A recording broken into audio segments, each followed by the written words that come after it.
But each of the hobbies I'm going to talk about today in different ways are intended to help me go deeper into my connection to Egun, or my ancestors, right?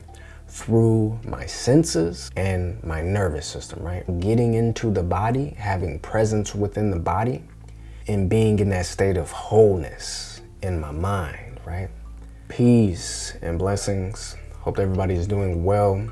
My name is Trinity, and on this channel I'm talking about my journey through African spirituality and the process of self-improvement. Today we're going to talk about new hobbies, right?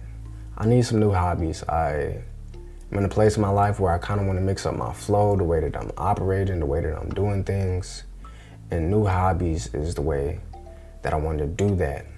In order to frame this concept, in order to frame today's topic, I want to recap on two concepts. First concept is multiple intelligences, right?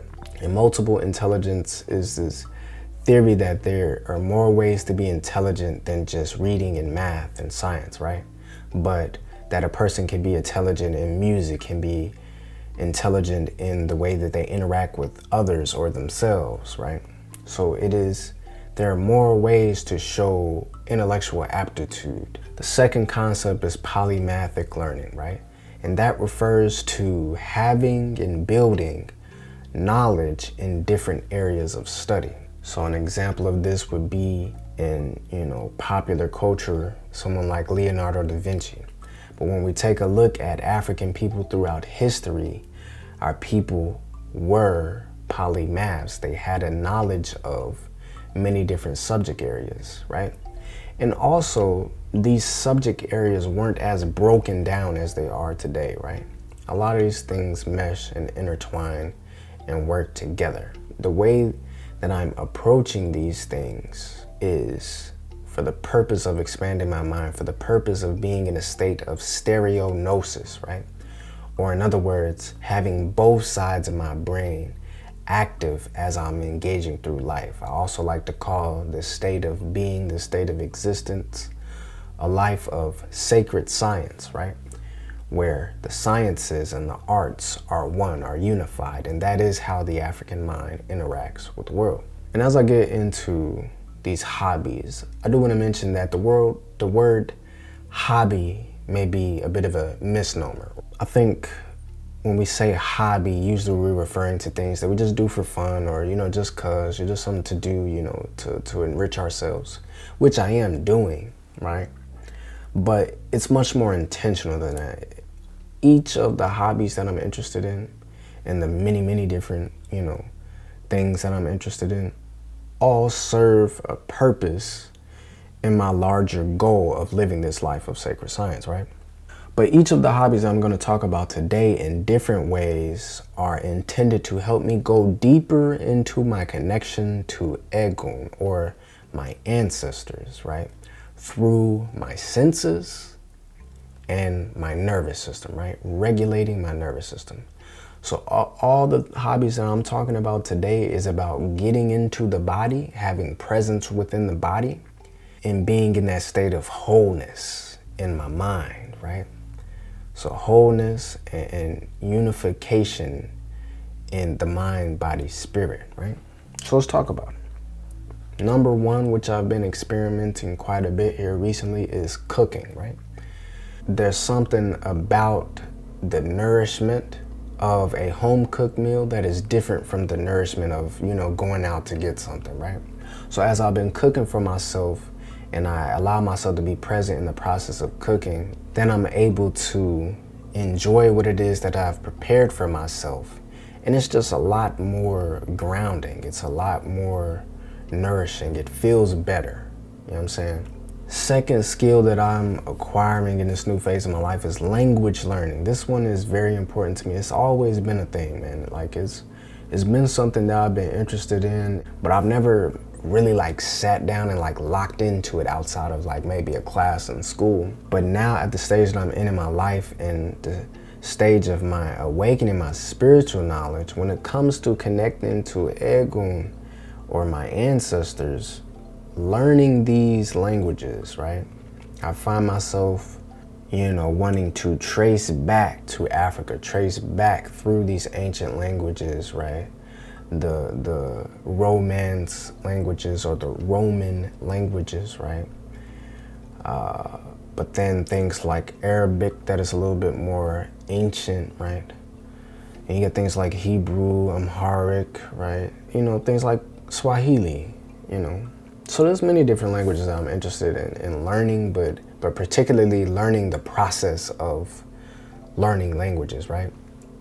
And there's a term polyglot, right?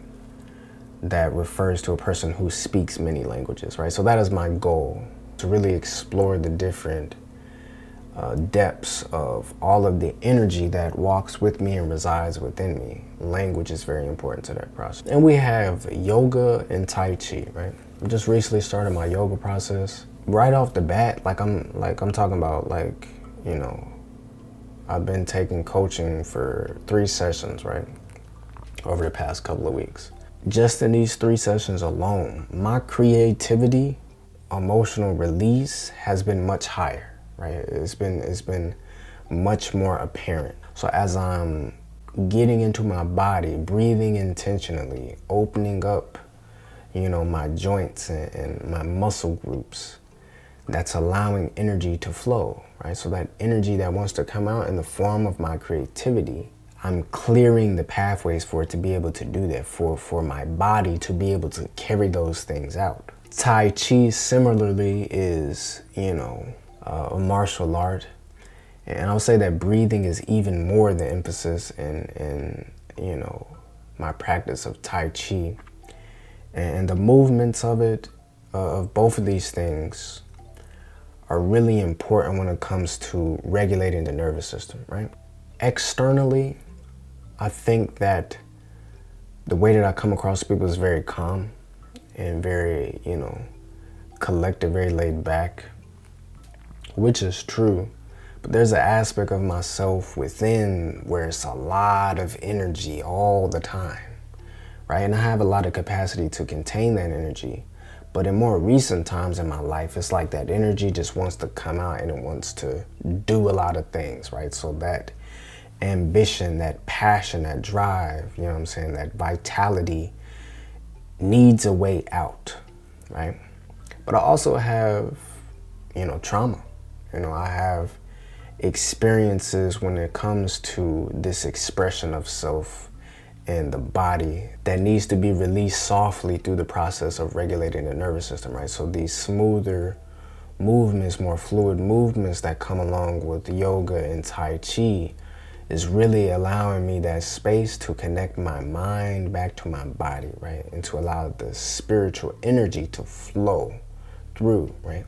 I understand that the wisdom of my ego, the wisdom of my ancestors lives within my body, and my ability to perceive the world around me and to be comfortable in my skin depends on how relaxed I am in the body, you know, how full my breath is. So it's very important, right? The last skill that I'm acquiring is drumming, right? But particularly percussion, right? Drumming with the hands is what I mean, right? So not drumsticks per se, like not on the drum set, I'm saying, but like percussion, right? That you may hear in Latin music, right? But particularly what I'm most interested in is spiritual music, right? African spiritual music. Yeah, drumming, man, I mean, I don't remember a lot about my childhood, but one of the memories that I do have for sure is I remember beating on the pots and pans at my grandma's house. Like, I remember that vividly. Like, I used to do that often. So I think that drumming is intrinsic to the way that my energy flows, right? And that gives me that space to engage with a certain level of oomph, you know what I'm saying? Because, like, that's not, like I said, that's not how I carry myself. But it is a necessary thing to express within me, like just that energy, that fire, that aggression even. But like to do it in a productive way, to do it in a way that is sacred, right? As opposed to destructive, right? So overall, these skills are designed to help me transmute these feelings of anxiety, these feelings of chronic tension, you know, dealing with imposter syndrome. It's all about coming back into the body. Coming back into the body, being present in the wisdom that I have everything that I need. I have all the information, all the experiences, all the support of my ego to do whatever it is that I need to do. Right? Strategy, right? This is about strategy. Strategically picking the things that I want to dedicate my time to, that I want to set time aside to learn every week, that will take me to this greater goal of being and living sacred science, right? Or a life of fullness and wholeness as an African person. So let me know in the comments, are there any hobbies that you're interested in picking up that you feel called to explore? And what purpose do they serve, right? What is the intention behind that hobby? I look forward to sharing my journey through these different things as time goes along. I'll say, but with that, man, I'm wishing everybody peace and blessings and a good time and enjoy wherever you may be. And yeah, man, you know, do something new today. All right. Peace.